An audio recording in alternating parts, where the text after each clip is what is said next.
Hey there party people, today I am replacing my rear sway bar end links. This is a very inexpensive, easy modification to do that requires minimal tools.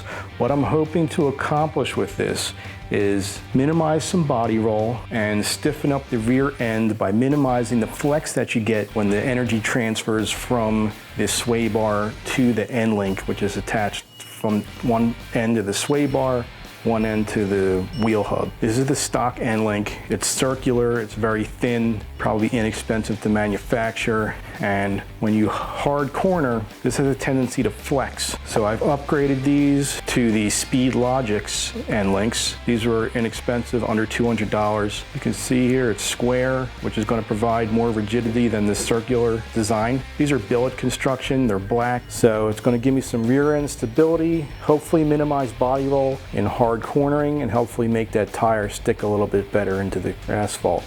And they're black, so they're going to look awesome underneath too. All you got to do is remove two bolts. One end attaches to the sway bar, the other end attaches to the bottom of the wheel hub. Notice when you remove them, there's two different size bolts. Short one goes on the top, there's a longer one, that's for the bottom.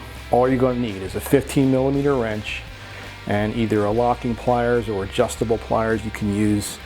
And you're going to need to just clamp down and hold one end securely while you loosen and release the other. Goes back together the same way. They've given me some, looks like it's high temperature waterproof automotive grease. We'll see where that goes later.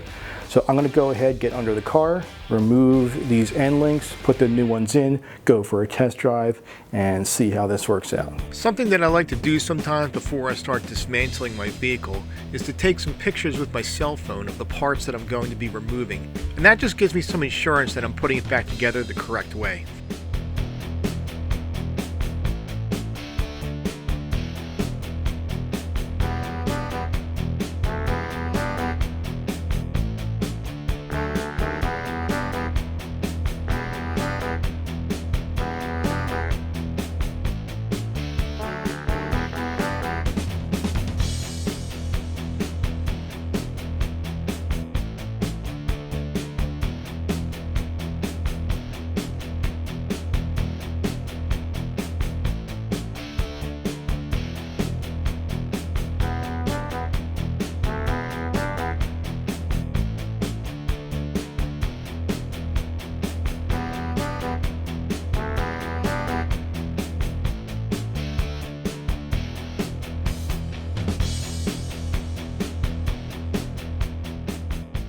Alright, so I have my new end link greased up.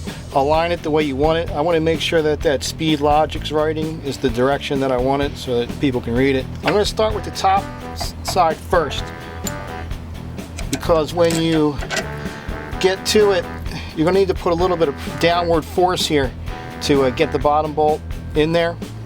So I would do the top side first, so it'll be easier to push down, slide that bottom bolt in there. I'm going to go ahead and get that bottom bolt in there now. Remember that the longer bolt goes on the bottom.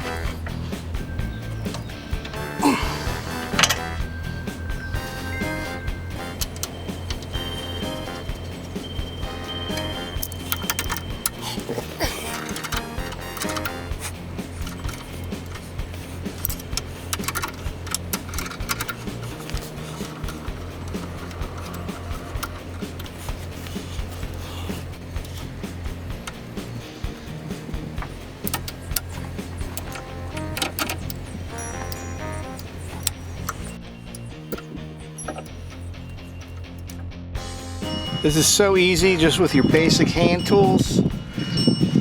You're just making your car that much better. The satisfaction of knowing that you did it yourself.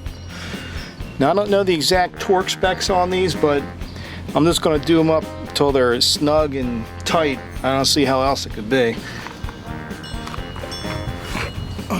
I'm just going to snug those babies nice and firm. Alright, there you go.